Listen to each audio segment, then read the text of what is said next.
236 adalah standar akuntansi yang mengatur tentang penurunan nilai aset, yang dimana PSAK 236 ini menyatakan bahwa entitas harus menilai apakah suatu aset mengalami penurunan nilai atau tidak pada akhir periode pelaporan. Jika ada indikasi, maka entitas perlu mengestimasi jumlah yang dapat dipulihkan dari aset tersebut. Tujuan dari PSAK 236 yaitu menetapkan prosedur agar aset tidak dicatat melebihi jumlah terpulihkannya atau sering disebut dengan impairment. Aset dikatakan melebihi jumlah terpulihkannya jika jumlah tercatat aset melebihi jumlah terpulihkannya aset, yang mana jumlah terpulihkannya aset ini yaitu nilai mana yang lebih tinggi dari penggunaan aset dan penjualan aset. Dalam hal ini yang berarti jika adanya indikasi penurunan nilai aset, maka PSAK 236 ini mensyaratkan entitas untuk mengakui rugi penurunan nilai dan juga menentukan kapan entitas perlu mengungkapkan rugi penurunan nilai dan melakukan pengungkapan pada akhir periode pelaporan. PSAK 236 diterapkan untuk akuntansi penurunan nilai terhadap semua aset kecuali persediaan, aset yang timbul dari kontrak konstruksi, aset pajak tambahan, aset yang timbul dari imbalan kerja, aset keuangan, dan lain-lainnya. Oleh karena itu, PSAK 236 ini hanya berlaku untuk aset keuangan yang dikelompokkan sebagai investasi yang termasuk ke dalam entitas anak sesuai dengan laporan PSAK 4 laporan keuangan tersendiri dan yang dibuat oleh bersama sesuai dengan PSAK 12 bagian partisipasi dan juga bersama, dan yang terakhir entitas sosial sesuai dengan PSAK 15 mengenai investasi pada entitas administrasi. PSAK 236 ini juga berlaku untuk aset yang dicatat dalam jumlah revaluasian yaitu nilai wajar, seperti model revaluasian dalam PSAK 16 mengenai aset tetap. Untuk menilai apakah aset itu mengalami penurunan nilai atau tidak, maka diperlukan adanya review. Review ini dilakukan pada akhir periode untuk menilai apakah terdapat indikasi suatu aset mengalami penurunan nilai atau tidak. Jika ada, maka selanjutnya perlu mengestimasi jumlah terpulihkannya aset. Terlepas apakah terdapat indikasi penurunan nilai aset, review ini dilakukan minimal 1 tahun sekali dengan melakukan pengujian penurunan nilai atau impairment test yang terdiri dari aset tidak berwujud dengan masa manfaat tidak terbatas, aset tidak berwujud yang belum digunakan, dan kerugian yang diperoleh dalam kombinasi bisnis. Identifikasi adanya indikasi penurunan nilai aset. Pada PSAK 48 dalam paragraf 12, informasi minimum yang dipertimbangkan meliputi informasi eksternal. Informasi eksternal ini bisa berupa perubahan signifikan nilai pasar, perubahan signifikan teknologi pasar, ekonomi dan lingkup hukum, perubahan suku bunga, dan jumlah tercatat aset neto entitas melebihi kapasitas pasarnya. Selain adanya informasi eksternal, adapun informasi internal bisa meliputi bukti keusangan atau kerusakan fisik aset, perubahan signifikan atas penggunaan, penghentian, dan masa manfaat aset, dan yang terakhir bukti internal mengindikasikan bahwa kinerja ekonomi aset lebih buruk dari yang diharapkan. Selanjutnya yaitu nilai terpulihkan. Jumlah terpulihkan sama dengan jumlah yang lebih tinggi di antara nilai wajar dikurangi biaya penjualan atau fair value less cost to sell dan nilai pakai atau value in use. Nilai wajar dikurangi biaya penjualan yaitu jumlah yang dapat dihasilkan dari penjualan suatu aset atau unit penghasilan kas dalam transaksi antara pihak-pihak yang mengerti dan berkehendak bebas tanpa tekanan dikurangi biaya pelepasan aset. Sedangkan nilai pakai yaitu nilai setoran dari taksiran arus kas yang diharapkan akan diterima atau unit penghasilan kas.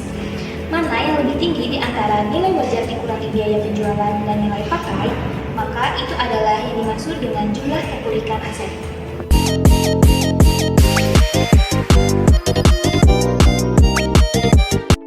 Selanjutnya ada pengumpulan dari jumlah terpulihkan. Pengumpulan dari jumlah terpulihkan ini memiliki 3 kondisi.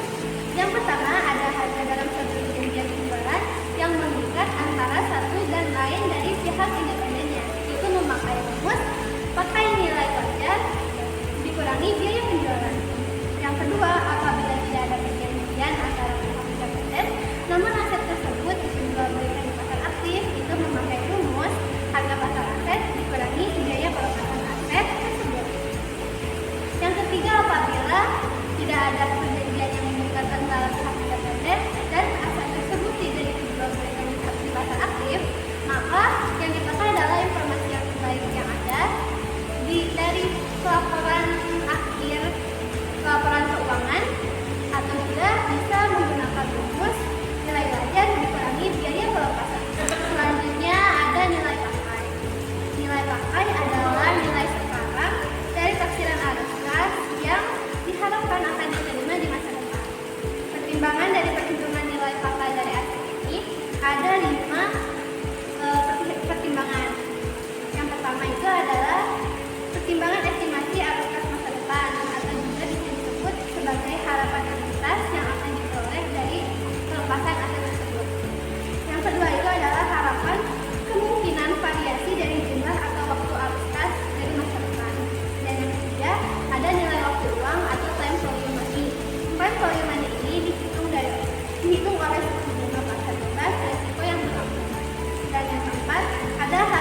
diambil dari arus kas keluar dan masuk di masa depan dari pemakaian aset tersebut dan pelepasannya di akhir. Yang kedua, ada menerapkan tingkat diskonto yang benar dan tepat atas kas masa depan tersebut. Selanjutnya ada komposisi estimasi dari arus kas masa depan. Komposisi estimasi arus kas masa depan ini dibagi lagi menjadi 3. Yang pertama ada proyeksi arus kas masuk dari penggunaan aset. Yang kedua ada proyeksi arus kas keluar. Nah, untuk proyeksi arus kas keluar ini diperlukan untuk menghasilkan arus kas masuk dari penggunaan aset, termasuk arus kas keluar untuk penyiapan aset kembali. Dan yang ketiga ada proyeksi arus kas neto jika ada. Selanjutnya ada arus kas masa depan dari sisi valuta asing. Arus kas masa depan valuta asing ini merupakan perkiraan aliran kas masuk dan aliran kas keluar perusahaan dalam mata uang asing di masa yang akan mendatang. Analisis arus kas masa depan valuta asing ini dibagi lagi menjadi 3 metode. Yang pertama itu ada metode peramalan. Metode peramalan ini menggunakan data historis untuk memperkirakan masa depannya. Yang kedua, metode diskonto. Metode diskonto ini untuk memperkirakan nilai sekarang dari arus kas masa depan. Dan yang ketiga ada metode simulasi. Metode simulasi ini untuk memperkirakan arus kas masa depan berdasarkan berbagai skenario yang ada di pasaran sana.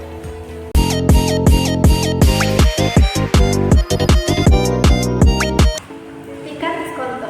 Dasar penetapan tingkat diskonto adalah tingkat diskonto sebelum pajak yang menggambarkan nilai pasar kini dari yang pertama nilai waktu uang, yaitu seberapa kita menggambarkan nilai pasar berdasarkan nilai mata uang dan nilai pasar kini. Yang kedua adalah ada risiko spesifik atas aset di mana estimasi arus kas masa depan belum disesuaikan.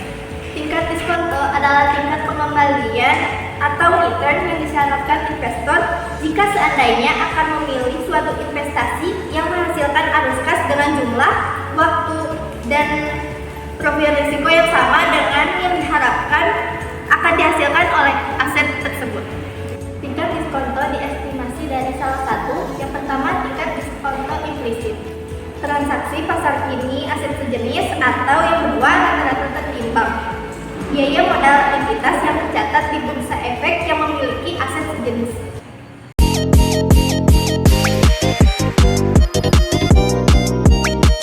Pengakuan rugi penurunan nilai. Suatu aset dinyatakan mengalami penurunan nilai jika nilai tercatat lebih besar dari nilai terpulihkan. Jika hal ini terjadi, maka nilai tercatat aset diturunkan menjadi nilai sebesar nilai terpulihkan dan penurunan tersebut adalah rugi penurunan nilai. Rugi penurunan nilai diakui dalam laporan laba rugi, kecuali aset disajikan pada jumlah direvaluasi sesuai dengan standar lain, atau contohnya dalam PSAK 16. Dalam PSAK 16, apabila menggunakan dasar evaluasi, maka rugi penurunan nilai aset revaluasian diperlakukan sebagai penurunan revaluasi. Diakui dalam pendapatan komprehensif lain, sepanjang kerugian penurunan nilai tidak melebihi jumlah surplus revaluasi untuk aset yang sama, dan rugi penurunan nilai aset revaluasian akan mengurangi surplus revaluasi untuk aset tersebut.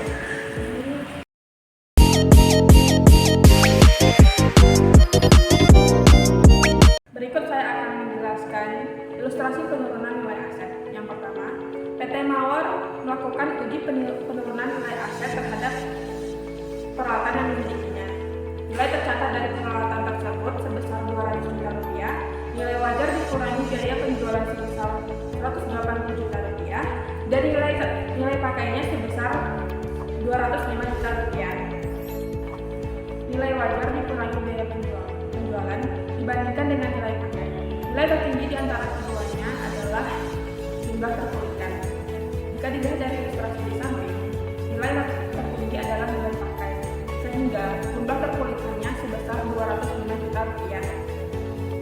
Dan ilustrasi di samping, nilai tercatat lebih rendah dari jumlah terpulihkan. Artinya, peralatan yang dimiliki PT Mawar tidak terjadi penurunan nilai. Selanjutnya saya akan menjelaskan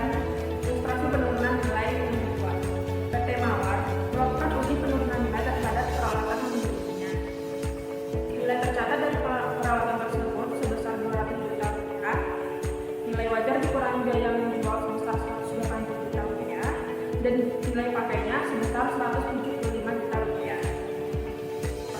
Nilai yang paling tinggi adalah nilai wajar dikurangi biaya penjualan, maka jumlah terpulihkannya sebesar 180 juta rupiah. Dan jika dilihat lagi pada inflasi di samping, nilai tercatat lebih tinggi daripada jumlah terpulihkan, maka peralatan yang dimiliki oleh PT Mawar mengalami penurunan nilai sebesar 20 juta rupiah. 20 juta rupiah ini merupakan selisih dari nilai tercatat dan jumlah terpulihkan. Karena peralatan yang dimiliki oleh PT Mawar mengalami penurunan nilai, maka PT Mawar harus melakukan pencatatan di jurnal. Pencatatannya pada akun kerugian terkena nilai sebesar 20 juta rupiah di debit, pada akumulasi penyusutan peralatan sebesar 20 juta rupiah di kredit.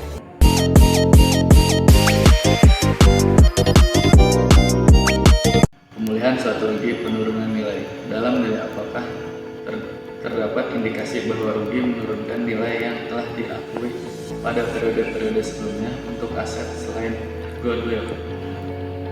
Rugi penurunan nilai yang telah diakui dalam periode-periode sebelumnya untuk aset selain goodwill harus dibalik jika ada dan hanya jika terdapat penurunan estimasi yang digunakan untuk penentukan jumlah terpilihkan aset-aset tersebut sejak rugi penurunan nilai terakhir diakui.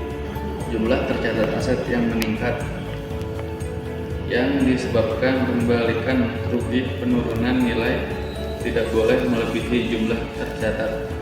Seandainya aset tidak mengalami rugi penurunan nilai di tahun-tahun sebelumnya, pembalikan rugi penurunan nilai untuk aset diakui segera dalam laba rugi kecuali aset disajikan pada jumlah ditawarkan sesuai dengan kenyataan. Terima kasih telah menyaksikan dan mendengarkan pemaparan dari kami. Jangan lupa like, comment, share, Dan subscribe. terima kasih.